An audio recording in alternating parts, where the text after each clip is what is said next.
he has to give up and renounce who he could be with his uncle to be who he has to be to save his island. I was like, you know what?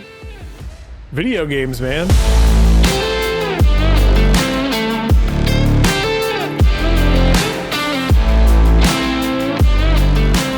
Hello and welcome to this episode of the Andy B Show, a video game podcast for adult gamers. I'm so glad you're here. We're in this weird liminal space between Christmas and New Year's, and it's a special time. Let's take advantage of it and talk about video games. What do you say? We've got a lot going on with this week's show. Yes, we're going to talk a little bit about Christmas packages, the gaming haul that you might have had, that we've had around the house. We'll talk a little bit about Transistor, Hardspace Shipbreaker, my impressions of the PlayStation Portal, because one showed up under my tree. We're going to talk about Ghost of Tsushima, because I need the shirt, finished Act 2, and as of this recording, there's only a few days left to finish this game before the end of the year. There's some rumored Witcher 3 DLC. Somehow there's news this week. Can't believe it. Yes, we're going to talk about Everspace 2, Tiny Bookshop, Cast and Chill, Switch 2 edition. We got some wrap up with community feedback on my post from last week on AI in games, the most competitive gaming price point there is, which is $40, by the way, and Arc Raiders proximity voice chat feature. So yes, there's a lot going on. I'm so glad you're here to be a part of it with me. Whether you're listening or watching, whether you're out there on Spotify, Apple Podcast, Overcast FM, Pod Addict, some of you, YouTube, patreon.com/The Andy B Show, wherever you may be. Glad you're here. Let's talk about some video games. For me, but most of what I've been playing has been Ghost of Tsushima. If you've been following the show for a while, you know that I've been trying to get the shirt. And what do I mean by that? What I mean is it's time to try and finish up this video game and earn the exclusive PlayStation Rewards shirt, which you can only get if you have the achievement or trophy, for beating the game. So I'm trying to beat the game. I finished Act 2. You know, sometimes in this game where you're just running around, you know, the Tsushima Island, Japanese countryside, everything's so beautiful and idyllic / being burned to the ground by Mongols, that you just kind of forget that there's story missions for a little while. And you're like, okay, I got to go advance the story, actually make things move along, actually push beyond just, you know, figuring out where all the fox dens are and, you know, following the little bird around that takes you to the hot springs and everything else. You have to go push. And the story missions in this game, like in some Assassin's Creed games, for example, which this got compared a lot to when it came out back in December of 2020, you get through those and you're like, these are all like not great missions. Some of them are, you know, some of the missions in the game weren't fun at all. You know, you had these really tough, like stealth missions where you're trying to, you know, follow somebody and not get caught, not get too far away from them. There was only one mission like that so far in the game where you had to maintain a certain proximity and visual indicator of somebody that you were trying to follow, you know, through in stealth. And so they've done a great job, like not falling into some of those stealth action RPG tropes. And as a result, like all of the story missions feel powerful. Some of them are like side character missions where, you know, they didn't put as much budget into, but all of the side character missions have characters that you, I think, care about or you can relate to, or you go, I could see this person like having an episode or two on an HBO show if they made one. And the end of Act 2 was like a powerhouse of those types of characters just over and over. Jin is trying to wrestle with the fact that he's supposed to be a samurai. Upstanding, everybody fights in the open, a law keeper. But to beat the Mongols, he has to take on the mantle of the ghost. And he has to become somebody that sneaks and assassinates. And in the case of fighting these huge Mongol horde that had taken over Castle Chimera, he has to poison the fermented milk to save his people. They were walking into a huge trap. His uncle, who wanted to adopt him and have him become his heir, can't respect it. Doesn't want him to use the tools of the ghost. He just learned poison from Lady Yuriko, and he has to give up and renounce who he could be with his uncle to be who he has to be to save his island. I was like, you know what? Video games, man. Like, some pretty good stories in here. Some of them get you a little choked up, you know? It's like, okay, this is some real emotion that's going on here. And it's been fascinating playing through the game. So I think every game should have optional, real life, special, one of a kind gear that you can buy if you beat the game. So I'll actually finish and beat the game. So many games I sample, and we're going to talk about some games that I've sampled this week. So many games I'll sample, I'll play a little bit of, and then I'll move on, and I'll say, well, I should get back to that. You know, maybe I'll come back to it later. But man, this one, because of the push to get this shirt, has really forced me to play a game that I think a lot of people either already played it or slept on it, or they played a little bit and they went, yeah, it's kind of like Assassin's Creed. And they didn't finish. And man, they have missed out. Honestly missed out. I've been missing out. I've been missing out for 5 years. But got a couple of days left. If I didn't mention it at the top of the show, but this is episode 32 for Monday, December 29th. I'm recording it on Sunday, December 28th, as I want to do. And that means that I have, as of this recording, me saying this out loud, I've got three days left. 3 days left to beat the game. 1, 2, 3, 4. But you have to beat it by like Pacific time, midnight on December 31st. And there's New Year's Eve and family things. There's so much stuff going on that, you know, you might forget. So I really have to buckle down. I'm in Act 3 now. I've been exiled. Jin is exiled. There's nowhere for him to go. He's stuck between the Oga, the Shogun, who is after him because they believe that he's dishonored all of Japan in defending Tsushima Island in the way that he has. And so he's on the run from them. They want to take him in. He's lost his horse, Nobu. The horse they give you as a replacement horse for Nobu is really rough. Like, it's kind of like this, you've got the horse that got rode hard and put up wet. I mean, these patchy skin, and it looks unhealthy, and he's sickly and thin, and he kind of bucks you a little bit, and you're like, where is Nobu? And if I just spoiled this for you, I just want you to remember the mantra that we have around here, which is I can't wait to see how that happens. So if you haven't played this game yet, and I just spoiled that you lose the horse Nobu, your response could be, I can't wait to see how that happens, because it is powerful and it is emotional, and it's quite good. But the horse that you get in response is not good. And I assume they're going to give you like a nice horse, but then I would feel bad for this other horse that's underfed. Maybe I can nurse this horse back to better health. Like, not at the moment. Like, I'm in this snowy waste, not waste, but this snowy area of the top of the island of Tsushima. It's cold. I climbed to the top of a mountain and learned the way of the fire blade. So now, finally, I can like scrape my sword with this weird volcanic rock that fell from the sky, supposedly. I don't know. And it lights my sword on fire for a few seconds. So when I'm dueling somebody, actually, I don't think it works in duels, but when I'm fighting people, when I'm fighting the Mongols, I'm going to set that sword on fire and let them have some. It's really great. That's Ghost of Tsushima. I've got to beat this game. I think I can do it. But I did kind of like play around a little bit. I made some moves. I got out there. You know, Christmas came, and so that there's stuff that happened, such as Everspace 2.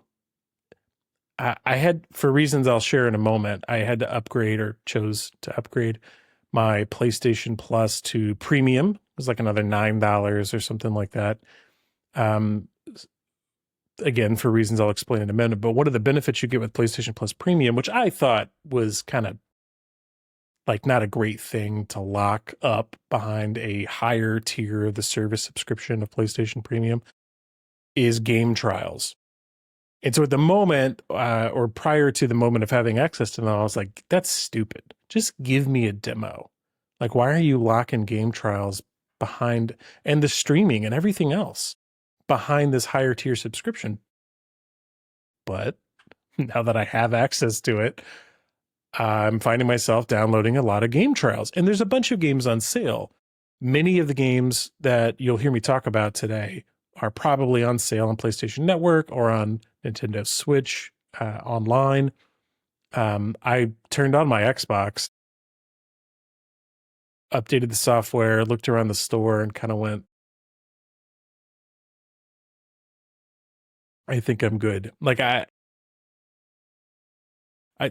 went to go to, I'm going to get back to Everspace 2 in just a moment, but I went to go turn on the Xbox to go like, oh, this would be a great time to get that Xbox Game Pass for $1 that they've been advertising. They haven't done Game Pass for $1 in a while. And I was like, yes, $1. I'm going to play Doom, The Dark Ages. I'm going to play Indiana Jones. I'm going to play Outer Worlds 2. Like, I'm just going to sample a bunch of games because that's normally what I do, is sample games. I'll play a little bit and then find one I like and kind of lock in. And the subscription services are a great way to do it. I wanted to play Bounty Star. So there were so many great games on there. I logged on and Xbox went, not for you, Jack. You don't get Game Pass for $1. What are you talking about? Get out of here. And they wanted to charge me full price. And I was like, well, that's fine. I mean, I don't mind paying for games. I don't mind paying for game services. It's entertainment. People work hard on this stuff. It's fine. But without the fancy deal, I was like, I got enough going on. So catch you next time. You know, I thought it was like a holiday promotion. You get it for $1 and then you could enjoy, but it wasn't on there for me. So I moved on. But the game trials on PlayStation Plus, to bring it back around, are something that I did not think made sense. I just give me the trial. Don't you want me to buy the game? Then let me try it. Why am I paying for demos? Which has always been a classic problem. I'm paying for demos. We used to buy magazines that had demo discs in them. You're paying for demos, but some of those demo discs, PlayStation and Xbox variety, were really great. I downloaded the Everspace 2 game trial, and it's on sale, I think, for like $11, something like that. And the last time I played a space game like this was Freelancer. Remember Freelancer by Microsoft Game Studios? Came out on the PC way back in the day. I think that was like 20 years ago. And this one feels at first like Freelancer. It's not AAA. It's got a little bit of jank in the way that some of the dialogue and stuff goes, but actually the dialogue in it is pretty good for kind of like a cheesy space game. It's not Space Trucker. It's definitely like military / smuggling / you're a clone. You know, you're going to meet interesting sci-fi space. They're playing sci-fi like very straight. It's not Firefly. It's not Hardspace Shipbreaker where there's a bunch of like country twang to it. It's like a sci-fi game. A sci-fi game. You're going to be upgrading your shields. There's heat monitors. You know, your weapons are going to overheat. You're going to min-max and level up all of your gear over time. There's gear that's tiered in color from white to blue to purple, I assume to yellow and orange. I'm pretty early on because it was only a 2-hour trial. And I don't even think I played it for that long. I played it long enough to get to the title card. That's for sure. And get a couple of missions in, and it's all fully voice acted, which is important when they're calling you on the radio, but they don't have like fully animated cutscenes. The cutscenes are kind of like hand drawn, almost animated comic book style, which I think is fine. And any game that's made before the advent of generative AI, I believe that an artist made this. So I believe that they didn't just prompt in these cells that they put into the into the cutscenes. So yeah, it's got a very good look to it. I picked up some space debris, and when I picked up the space debris and I looked at it in my inventory, there was a slider with how much it would sell for. Like space debris, it was like, batteries or something. I don't know, something from this ship that I'd blown up. And it had a slider that said, in this system, you're going to sell this, the demand is low, so it's going to be a low cost for you to sell it, low price that you'll be able to gather for this. And I was like, yes, that is what I want. I want the freelance. I want to smuggle things. I want to have a secret compartment in my ship where I'm carrying cargo that gets scanned by some Federation armada, and I have to go, did I get past them? Am I going to be able to get out to the Nebula system and sell this for 4 times the price so I can upgrade my ship so that I can then take on the big bad guy later? Like, is that what this game is? Because now I'm in and pretty excited about it. So yeah, I got far enough to like get through the first couple of missions, get back with my Nemesis B91 Sentinel ship out there in the Ceto system, which is all made up, whatever, like who cares? But it looks real good. So I'm pretty excited. I think I am going to pick this game up on the sale. It's like $11 or something like that. And they have a cool thing in there. They have a couple of expansion packs, which are also on sale, which let me see if I get through the first game, the full game first. But then they have an expansion pack that's like they call it a supporter pack, where they go, hey, look, this is just cosmetics, and it's not a multiplayer game. So the cosmetics are just for you. I guess if you're streaming the game, you might want to make it interesting for your viewers, but the cosmetics in there are like very cool. They didn't want to say the word Tron, but they've got some Tron inspired stuff in there, some cool lights and things that you would have on your ship, engine trails, things like that. So they have a lot of really cool things in there. And they go, look, this is just a supporter pack. Here's some fun stuff for you to make your characters look a cool way, or your ships, because the ships are really the characters in there. I picked up a box of clothes off of a ship. It was like a piece of cargo, and it's like, clothes are important even in space, but you can't customize your character. Is like, you get a generic white guy space marine clone. He seems nice enough, but you can't customize your character. It's not that type of game. But yeah, so the racks of clothing aren't something you can put on. You can sell them. But you can't enjoy them in any other way. But if I can sell them higher in a different neighboring star system, buy low, sell high, we could be onto something like that. That sounds good to me. So yeah, the Everspace 2 trial kind of worked out for me. I downloaded the trial and I was like, this game, which I've had on my wish list for a while, feels good. So that's one of the biggest things, is the feel. Before we get into the next topic, let me just encourage you to head on over to the Patreon, patreon.com/TheAndyB Show. You can get over there and find all kinds of cool content. If you follow me on Patreon, which is free to do, by the way, you can go over there to patreon.com/TheAndyB Show. You're going to get access to the podcast right there on the app or on the webpage. You can also become a friend of the show and get early access. I try and as soon as I upload it everywhere, you're going to get access to it. You don't have to wait for the normal time on Mondays. You can get it on Sundays, usually, if I get in there. But you'll also get the Gaming 411 newsletter, and it doesn't show it on the website, but on the app, they also have this new feature called quips. So sometimes I'll just quip something out. It's kind of like a tweet or a post, but it's a way for you to get. I try and do like one a day, but give me some grace if it's a little bit different. But it's fun because it's like a little small thing. The Gaming 411 newsletter, I'm gonna have to rethink going into the new year. I think I did like, I don't know, a dozen of those weekly newsletters on Saturdays, but I feel like most people are onto their lives on Saturdays, so I kind of want to make it like a midweek newsletter.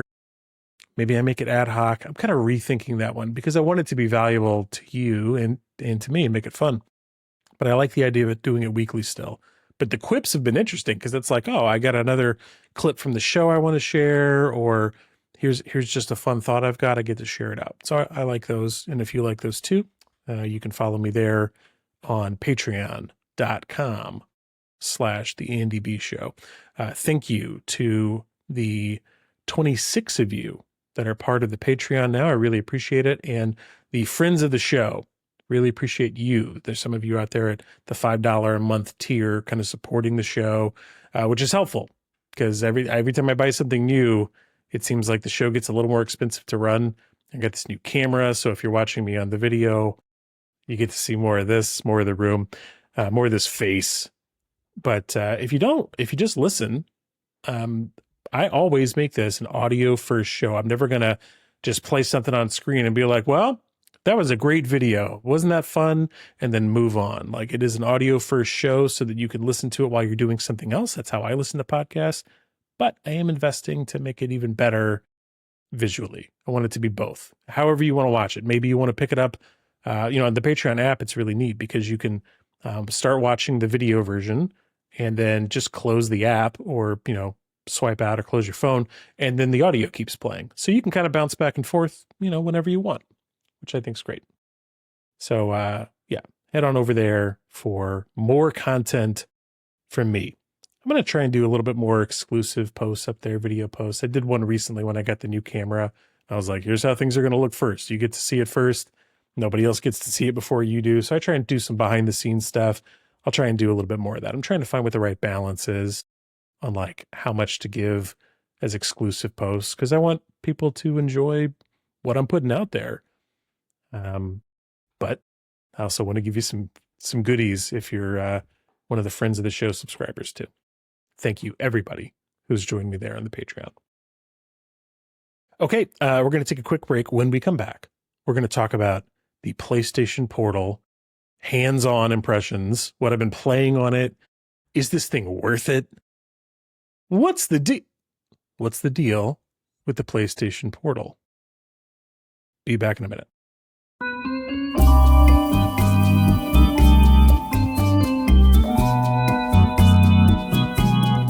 The PlayStation Portal is a new Sony device.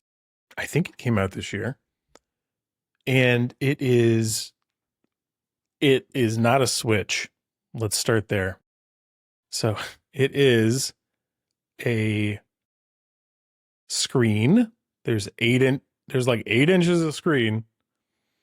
It's got what looks like a PlayStation DualSense controller ripped in half, the middle of it gone, and you're just left with the controller parts to the side. So 2 grips, all the buttons, but like the middle part of it is gone, and therein lies the screen, right? And that makes it very comfortable to hold because the PlayStation DualSense controller is very comfortable to hold. So there's no compromises there, but imagine traveling with a DualSense controller that's mapped out with another 8-inch screen in between. It's very unwieldy. Whereas the Switch isn't as comfortable to hold because it has the Joy-Cons on the sides that you actually grip, which are fine, but not that comfortable. But it's much thinner. When you can travel with that one very easily. The case that came with this one, we got this one from Costco. They had a bundle which came with the case, and it not only had the case, but it had a charging stand for it. So there's this little adapter that gets plugged in right where the USB-C plug would go, and it allows you to make like a contactless, or no, contacts, but it's cordless. Like you dock it in. It docks into the controller. The PlayStation Portal docks into the charger and makes a, wireless connection with the charging port. So that's very nice because the thing is unwieldy, because it doesn't really like have a great place to like sit and live. Like it is a little unwieldy, except when you're holding it. The experience of holding the PlayStation Portal is very, very nice. The experience of like trying to set it down somewhere, it is stable when it sets down, but I wouldn't want to leave it sitting down. So the officially licensed, I think it's like a Power A brand charger, but it came with it in the Costco bundle, is you got to have it. It's very nice. The battery life on the PlayStation Portal is very good. So far, I've played it for several hours. what ends up happening, the reason it's good is because even though it has an 8-inch screen on it and it has full like controller vibration and rumble on it, it is not running the games. So that's one thing you might know about it or might have heard about it, is that it is streaming all of the games. And it's either going to stream the games from your PlayStation that you have, and I think you do have to have a PlayStation to like get this started. I think it seems like you could just buy it without that if you just bought a PlayStation subscription so that you could stream the games from Sony servers, which is brand new. But when this thing launched, you had to have a PlayStation 5. You would tether it to the PlayStation 5, wired it first and then wirelessly, and then it would run over your own Wi-Fi network. And so what's the point of that? Well, the point of that is if you got a lot of family members in the house that all play video games, and my house is full of video game players lately, then you end up like competing for the television screen. It's why the Wii U was a big deal, even though it was a flop, was that you could just pick up the tablet of the Wii U and start playing there. And it didn't bother whoever was on the main screen. And of course, while the Wii U was maybe a little too early with its invention, we did not see anybody have a problem with it with the Switch. People got it instantly, right? Maybe it's because it was the second iteration, but they instantly got why that was valuable.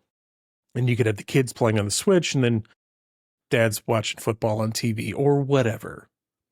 And so the Switch always follows you around. When you're playing on the Nintendo Switch, the games are on the machine. You take it with you. Whereas I'm pretty sure, I never had a Wii U, but I've been around them. With the Wii U, the games were never playing on the tablet. It was always playing on the base system. Well, that's kind of what the PlayStation Portal was like at launch, where you had your PlayStation 5, it's where your games were, and over the Wi-Fi, not over a direct SIM link connection between the tablet device and the PlayStation, over your Wi-Fi, it would stream the video, the audio, and you would stream your controls back to the PlayStation from the Portal. So your PlayStation 5 sitting where it's always sitting, but it lights up and is streaming Ghost of Tsushima or whatever over to your PlayStation Portable that you have in your hands. And that still works. And it turns out that works very, very well if you have pretty good Wi-Fi. However, sometimes it doesn't work great for reasons that I don't know about. I have a mesh network in the house, so I have, my main Wi-Fi router, and then I have a mesh network where there's like a little, a secondary router that's supposed to connect seamlessly to everything. And my PlayStation 5 is hardwired into a switch, which is hardwired into the mesh router, which is wirelessly connected to the main router. So from the PlayStation 5 to my PlayStation Portal, there's a wired connection to a switch, to the mesh router, wirelessly to the main router, and then wirelessly from the main or mesh router back to the PlayStation Portal. So there's a couple of hops, but it should all be very, very fast. I got very good Wi-Fi coverage in the house, should be fine. Usually it is. For reasons that don't make sense to me, sometimes it gets very, very choppy. Don't know why, just does. Though, you can also, thanks to the PlayStation Plus premium subscription that I upgraded to, you could stream games from the PlayStation servers. So Microsoft's been doing this for a long time with game streaming on Game Pass, but you could do it now from the PlayStation servers. And so you can stream some games that you own, even if they aren't on PlayStation Plus, as games that you could have like in the game catalog. You can just go, they've knighted and blessed certain games that they're like, this game's not free on game catalog, maybe. I haven't actually checked this too much, so this is my impression, and maybe I'm wrong. My impression is that there's games that are not on PlayStation Plus game catalog that because you've upgraded to the premium level and you own the game, you can stream it. So they're providing it off of their servers. And on Christmas Day, when I logged in, it said, there's going to be a 60-minute wait before we can spin up a virtual machine and get you in the queue to let you stream this game from our servers. Now, of course, you don't have to wait for that. You can just log in to your own PS5 through the PlayStation Portal And it's very neat because it's like got your PlayStation 5 dashboard when you do that. Like you could see your home screen and everything's right where it should be. And you feel like until the lag hits that you just have your PlayStation 5 in your hands. And that's pretty powerful because as good as the Switch 2 is, and it is very good, there is, like, hey, I got Ghost of Tsushima in my hands. That's a big deal. And every other guy, I got Everspace too. I'm playing it in my hands. So that's very, very neat. So the feel is good. The ability to play the games directly off the PlayStation or from the Sony servers is also very, very good. What are the downsides? Well, the downsides is it costs a couple $100 for this thing. And like, you better have a use case for it, right? Because if it's just you and you're just playing on your TV, fine. But if you play, I mentioned last week, like the not the Destiny game, but the new Bungie game, Marathon, is kind of getting this boost from Arc Raiders because Marathon was like, I'm going to say, misunderstood by people like me, where I didn't understand what an extraction shooter was. And so they delayed the game because it was not getting good press and good reception. And then Arc Raiders came out, which has been a hugely successful extraction shooter type game. It's gotten a ton of great press. It won Best Multiplayer Game at the Game Awards. And now a lot of people are like, oh, extraction shooters. I get people like me. Like, I get it now. Now I understand, I think. And so when they've relaunched Marathon with a bunch of new trailers and a new Vidoc and everything last week, I was like, oh, now I'm kind of interested in Marathon. Like, I was already interested because of Bungie, but I wasn't really interested in that game. Now I'm like kind of into the game. Well, the PlayStation Portal doesn't make any sense for a lot of people. They're like, why would I buy this? But similarly to Arc Raiders helping out people understand Marathon, the Nintendo Switch 2 kind of helped me understand why a PlayStation Portal might make sense. In the times where I just like to pick up the Switch and I don't want to turn on the TV or bother folks or make a bunch of extra noise. I just want to have my little personal gaming experience. Then the Switch 2 makes a lot of sense. And you go, well, that's where the PlayStation Portal might make a lot of sense, right? But the downsides. On the Switch 2, on the PlayStation Portal in my house, everybody's got their own account and they can play their own games and they get their own save files for their games. And so around here, we call it being on your character. Hey, are you on my character or no, I'm on your character? Hey, be on your character. Hey, log in as my character and go harvest pull up the weeds in my Animal Crossing town. So on a Switch and on the PlayStation, you can just log into your account or your character around the B household and then do what you need to do. And all of your save is there. All of the games are there. On the PlayStation Portal, they need to fix this because right now you can log in and put in your account username and password and authenticate one user at a time. You cannot, at least in any way that I found, easily switch between characters or users for the rest of my house. So I've got kids that are playing PlayStation.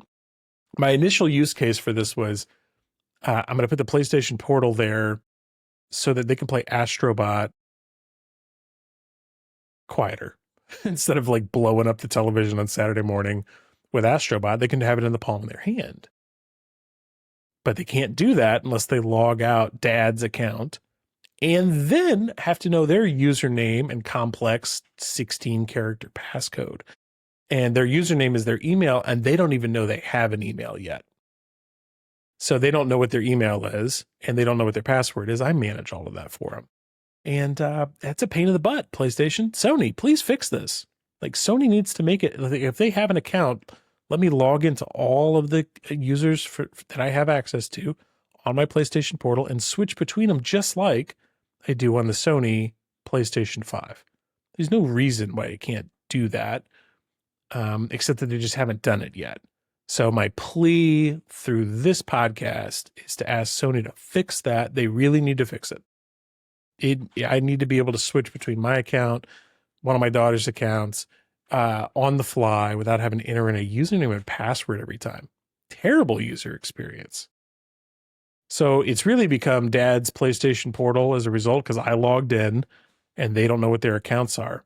But it has enabled us to do some fun things. So Power Wash Simulator is a game that we've been playing just a little bit recently because it's one of the games that works really well on a PlayStation Portal. The reason it works really well is because everything that's on the PlayStation Portal that you might play that is like a fast twitch kind of game. If I wouldn't play Call of Duty on a PlayStation Portal. I'd probably play Ghost of Tsushima on there. But Power Wash Simulator is a great game to play on the PlayStation Portal because there's no pressure, literally. There's no time pressure. There's no, there is scoring, as you're cleaning off these huge areas, these playgrounds and homes and cars and things like that. So there's a great reason to have a game that's kind of like a low pressure, no pressure game on the PlayStation Portal. And it's the perfect thing because you're just picking it up, you're chilling out. Well, I can stream Power Wash Simulator onto the PlayStation Portal, and then my daughter can log in on the PlayStation 5, and then we can play together. So it's created this ability for us to do multiplayer on a game that doesn't have split screen. Power Wash Simulator has no split screen, and yet we've been able to turn it into a co-op game off of just one PlayStation 5 and the Portal. So I don't connect the Portal to the PS5 for this one, though I did do that because I have two PS5s. But then I was getting that lag I was talking. But you could, without a second PS5, stream the game through your PlayStation Plus premium account to the Portal and then have somebody play it. And then you kind of end up with a second console. And so for me, it's like we got to sit on the couch to play co-op in Power Wash Simulator up till now. I would have to be here in the office, and then my daughter would have to be in the living room because that's where the two PlayStations are. And so we're playing the game together, but she's 8. Like, she wants to sit next to me and play the games. And so she doesn't want to play in 2 separate rooms. Like, that doesn't make sense to her, and it doesn't make sense to me either. Like, we should be able to play this couch co-op, but the game is not a couch co-op game. But we turned it into one with the PlayStation Portal. So that's been a lot of fun. Another game that I've been playing on the PlayStation Portal is, you can do anything that's really like turn-based. So you could imagine Clair Obscur probably running great, though I haven't tried it because that one also has like a lot of time-based parry mechanics where you have to be very specific. And I wonder about the lag back and forth. So what about a turn-based game that doesn't require like active time battling or active participation in the battles? Clair Obscur got a little bit of fuss because they're like, well, it's not really turn-based if I have to dodge in real time and parry in real time. Fair. It is still turn-based, but there's action elements to it, timing elements to it. Well, the Octopath Traveler games aren't that way. They don't have like time-based, like I have to hit it. It's all menu-based, like the classic Final Fantasy games. These are great on the PlayStation Portal. Welcome to my new series on the Andy B Show. What games are really awesome on the PlayStation Portal? I think you could probably categorize them, right? True turn-based games, totally chill games, definitely single-player games. I can't imagine doing multiplayer, though I'm willing to try. I'm willing to try some action games on there. We could put Everspace on there and see how spaceflight feels. But man, you want to talk about a game where it's like, look at Town Builder. You could probably see like Stardew Valley being great on here. But the Octopath Traveler games, all of which have demos, and the Octopath Traveler 2 games on sale, that's the one that's getting recommended to me a lot here. That might be what I pick up.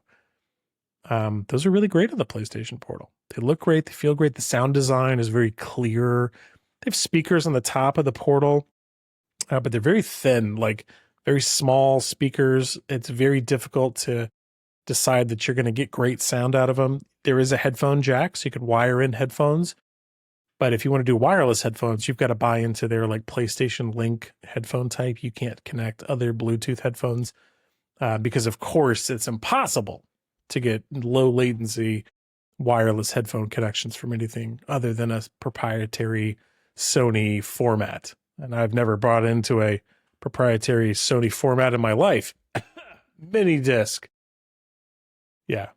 So Octopath Traveler, great game for this. I bet the Final Fantasy Tactics Ivalice Chronicles is probably really great on here. And, it's like, well, next time I travel for work or something, I'm like, oh, maybe I sneak this into the bag. But again, the case for this thing is thick. Like you could almost fit, it's not quite as bad as like the MetaQuest 3 travel case where, it's really going to take up the majority of a good sized laptop bag. But it's close. It is close. Yeah. So those are my thoughts about the PlayStation Portal and how I feel about it. Let me know what you think. You using one of these? Are you PlayStation portaling? All right, let's keep going. You might have heard about that there is some Witcher 3 DLC coming. Yeah, what? Is that possible? Why would there be Witcher 3 DLC coming in 2026? Well, according to a Noble Securities report, I don't know who that is. This comes to us from Deep Space Dread on Threads. So I think they do source this, but the source is it's like a Polish website. So, I'm either dealing with somebody else's translation or Google's translation. So I'm taking theirs. According to a Noble Securities report, a new paid DLC for The Witcher 3 is expected to release in May 2026, serving as a bridge between the previous trilogy and the official marketing launch of The Witcher 4. The DLC is forecasted to sell around 11 million copies at a price of $30. Witcher 4 is now projected to launch in Q4 2027. Because they said 2027, it almost makes it seem like it's calendar year, but a lot of fiscal years might go to the calendar quarter of 2028. So I'm still reading this as a 2028 game at this point, despite it saying Q4 2024. Until someone gives me an official release date, we'll see. The total budget for the new Witcher trilogy is estimated at 3.2 billion PLN. Somebody needs to translate that for me. But they had some further plans that I think were interesting here. Cyberpunk Orion, which features a multiplayer component, is expected to launch in Q4 2030, which would be the 10th anniversary of the first Cyberpunk 2077 game from them. Apparently there is a Witcher 1 remake in 2028. Maybe. Is the Witcher 4 game and the original going to come out at the same time? Maybe. Could be. Yeah. So surprising to me that there would be any news this week, right? Everybody's kind of shut down for the holiday. People are taking it easy. This show's still coming out because I'm here for you. But there was some actual news, which I thought was interesting. Okay. Which is the only bit of news, actually. There's not a lot else. All the news is what I'm bringing you. There's one more bit of news from me, which is that there's a game that you should know about that's on sale that I think is going to be part of my haul for the holiday sales, which is called Cast and Chill. Cast and Chill is out on the Nintendo Switch 2, and I'm going to say some unbelievable words to you. The Nintendo Switch 2 edition of Cast and Chill 2, which is a pixel-based fishing game, like a pixel art fishing game, features 120 frames per second performance at 1080p resolution in both handheld and TV mode. Thank goodness. If you look at this game, it is a beautiful, I would say a painterly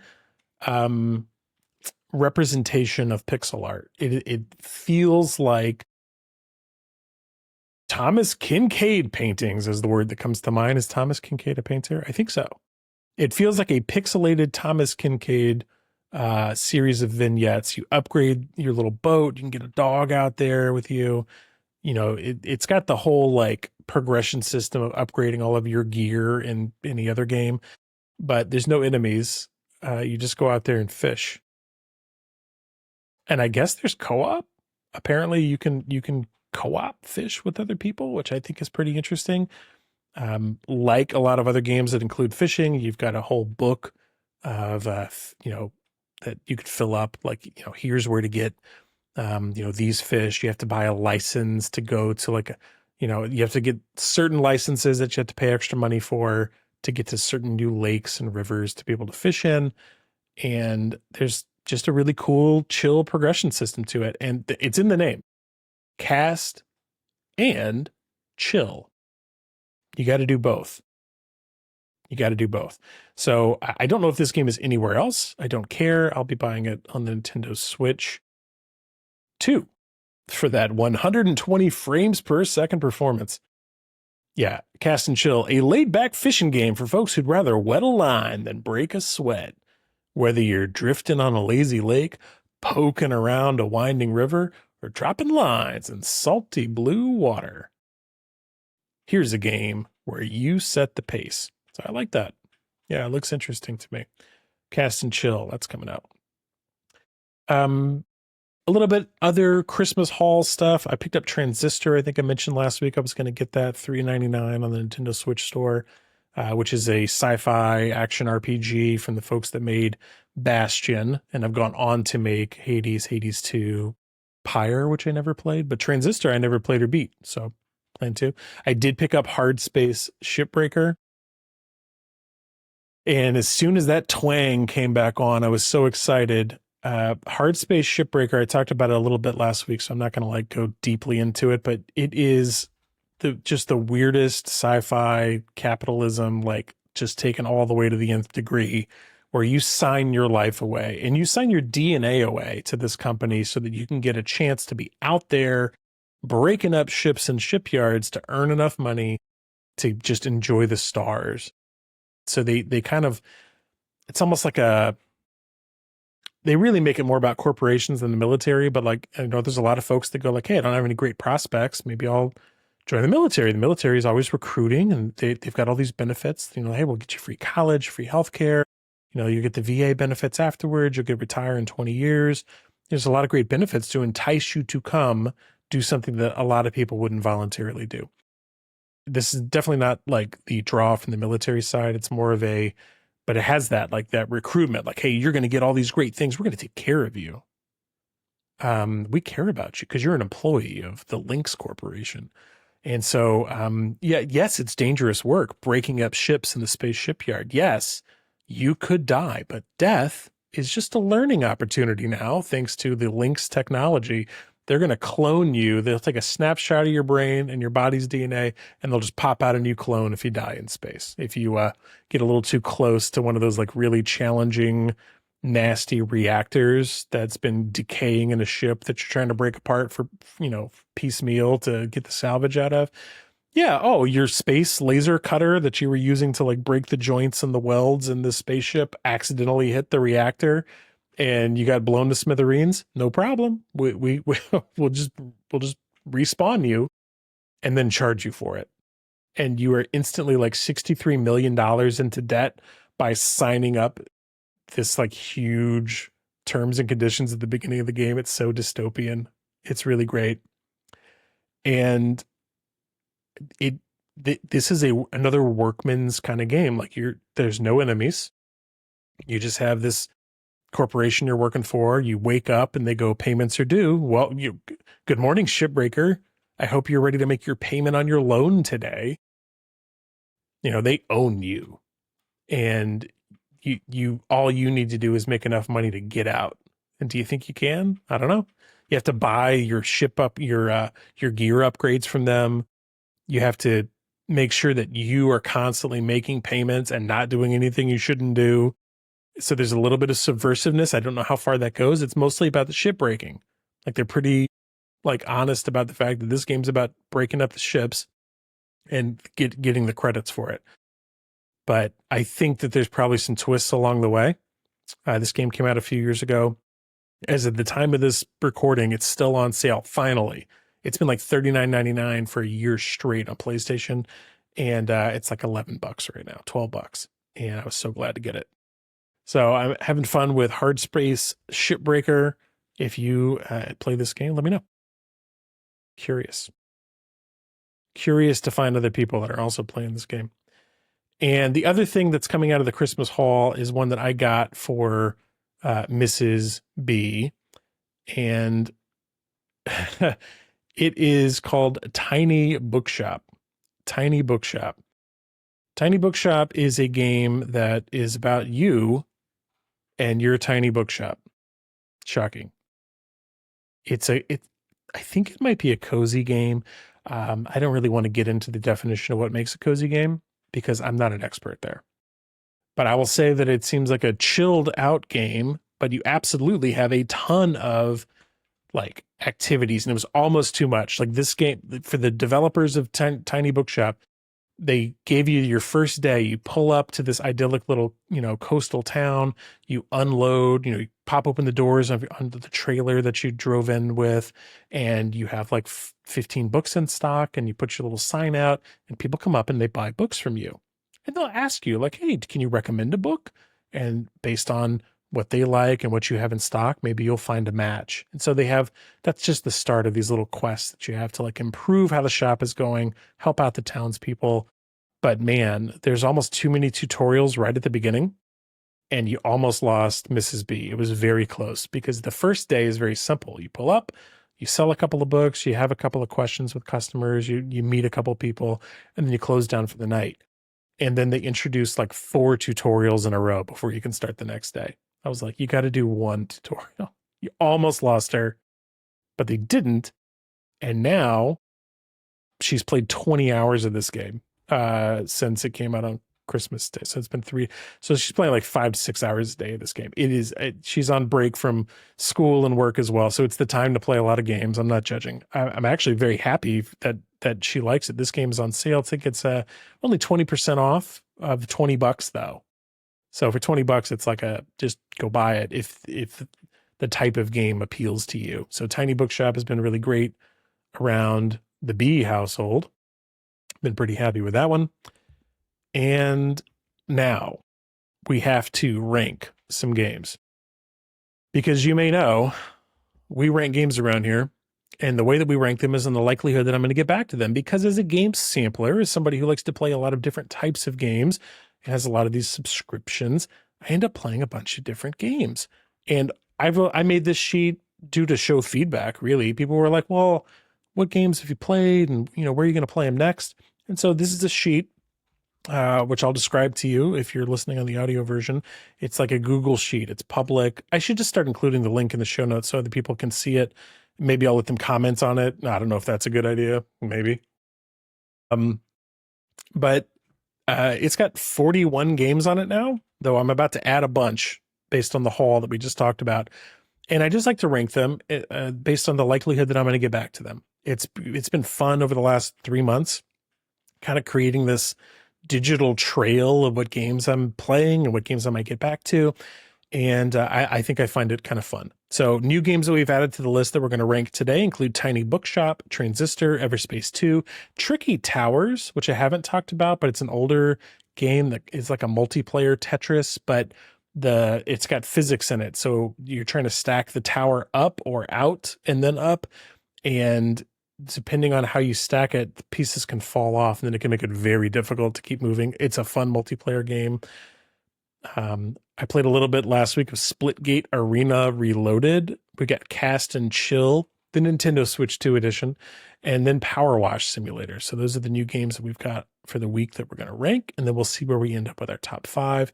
So for me, Tiny Bookshop, I do kind of want to play it, but to be honest with you, I'm getting a lot of the visual of it already. Like I'm seeing plenty of it. So if I personally play it, I will probably play it after Civ 7, which I'd like to get back to. So that's going to rank it up at 33 for me. Transistor I bought on Switch. I would love to play that, but I'll probably play it after I beat Hades 2. So it's at 27. Everspace 2. Well, this one's pretty high up on the list. Like I'm going to buy this game, and I'm probably going to play it sometime soon. I will probably play it before I play more Tabs, which is the totally accurate battle simulator. Splitgate Arena Reloaded. I put it on here just as a digital trail. I'm unlikely to play this again. It's at the end of the list. 45. It feels like Halo. It feels like a great game, but I think it's dead. I don't think anybody's really playing it. The match I got in had one child, me, and 6 bots. Not a good feeling. Tricky Towers, I'll probably play again with the kids based on when they ask. And so I'm going to say that it will probably happen before we play more Super Mario Bowser's Fury. Cast and Chill. For me, Cast and Chill is probably going to be, I'm probably going to play this. I'll probably play Cast and Chill before I play more Battlefield 6. Download that soon. And then Power Wash Simulator. Power Wash Simulator, like my 8-year-old went to bed last night going like, in the morning, can we do, which thing do you want to power wash next? So that one's going up pretty high up the list. She's into that. She's having fun playing that with me on the PlayStation Portal on the couch and with her on the PlayStation 5 on the television. I've got a memory card that's getting delivered here in like an hour, which will expand the storage of my Nintendo Switch 2. So I will be playing Metroid Prime because I'll have space to download it on there. I tried to look through my Nintendo Switch 2 library to see which games I'm going to delete to fit the Metroid Prime 4 onto it, and none of them seem like great candidates, which kudos to Nintendo and my taste in games to think that I didn't want to delete any of them. But so I bought a memory card. Metroid Prime 4 is going up the list. And let's see if there's any other adjustments to the top 5, and then I'll read out the top 5. Definitely Hardspace. I keep wanting, like, I should really get back to Arc Raiders, but I just haven't done almost any multiplayer lately.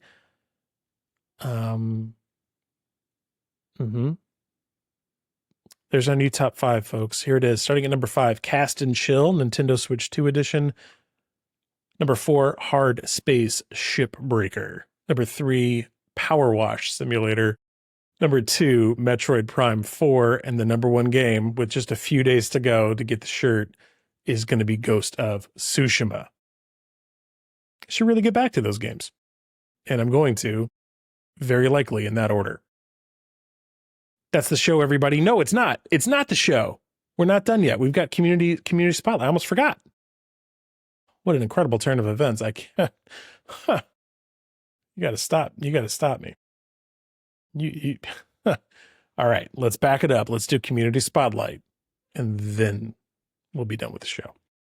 I did share a lot last week and got a lot of sharing back on the $40 price point. My contention is that the $40 price point is the make or break new price point in video games. The $70 to $90 price points are only going to be for the biggest bets and the biggest swings from the biggest organizations and companies that can make them. And then you've got these great, like you almost don't even think about it, like price points, like Tiny Bookshop, $20. Like, go for it. I can get a Chipotle burrito and a drink, or I can get Tiny Bookshop and my wife can have 20 hours plus of enjoying matching her little residence with her favorite books. For $11 I can get Everspace 2. Like that under $20 price point, including with sales, it's almost a no-brainer. Like if you're interested in the game, you just buy it. Just get it. And if you're at $70 to $90, like you probably know that you're going to want that game, or you're going to wait because it's too pricey, which is where I'm at with a lot of these. Like I better want it. Like it better be like a no-brainer. Like it's going to be so much for me. Saros is going to come out, the pseudo sequel to Returnal. I'm not even going to think about that. I'm just going to go, boom, like, let's do it. I'm not even thinking about it. $40? That's the meat and potatoes of video games now. Like, this is where we're going to find out what these developers are really made of, what these consumers really care about. That's the new battlegrounds of video games. Helldivers 2 is right in there. Arc Raiders, Marathon. This is where people are fighting to be the best. The budgets aren't as big. The audience is not sure about this other game type. It costs too much to be an impulse buy. I'm telling you, $40 is the price point. And a lot of people had feedback about this argument that I gave. So on my TikTok, I got a bunch of comments on this and elsewhere as well. Daddy Love Guru said, I don't know, $130 for a launch Ubisoft game, not knowing what the DLC will even be or the quality that only covers the first year and there's paywalled expansions and season passes. That sounds like a bargain. You're right. Like, who cares about games that are priced at $100, $130? There's so much other stuff. Like, you don't need these crazy overpriced games. Ginger Rest Kitten says the $40 Gambit is genius.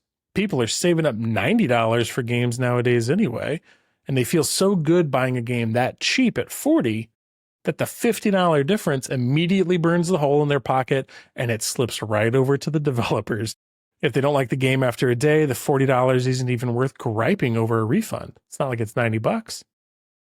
Welcome to the AAA PSYOP. So they think it's like a PSYOP for it. But I go for $40 to give something different to try, like Arc Raiders, to give Arc Raiders a try. And if you hate it, you're like, well, you know, I don't feel ripped off. It's just different.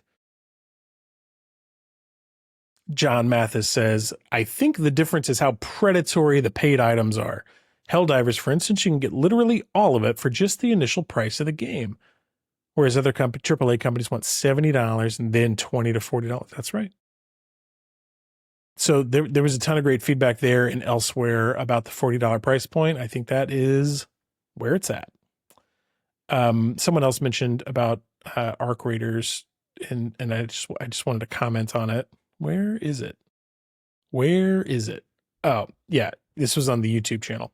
Headhunter 306 said, one thing that people overlook that makes Arc Raiders successful and fun for players is the unrestricted communication with other players. Halo 1, 2, 3, and Reach had that. Call of Duty lobbies, the old ones, had that, and they were the best, they say.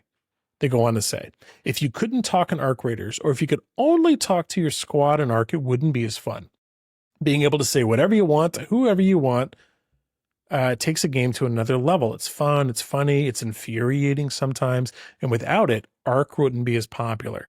And notice how almost everyone uses a mic in this game, which is so rare nowadays. It's just like Halo or an old Call of Duty lobby. I think it's total. I think Marathon got shamed into not having proximity chat. Maybe they were always going to put in prox chat, but I'm not sure.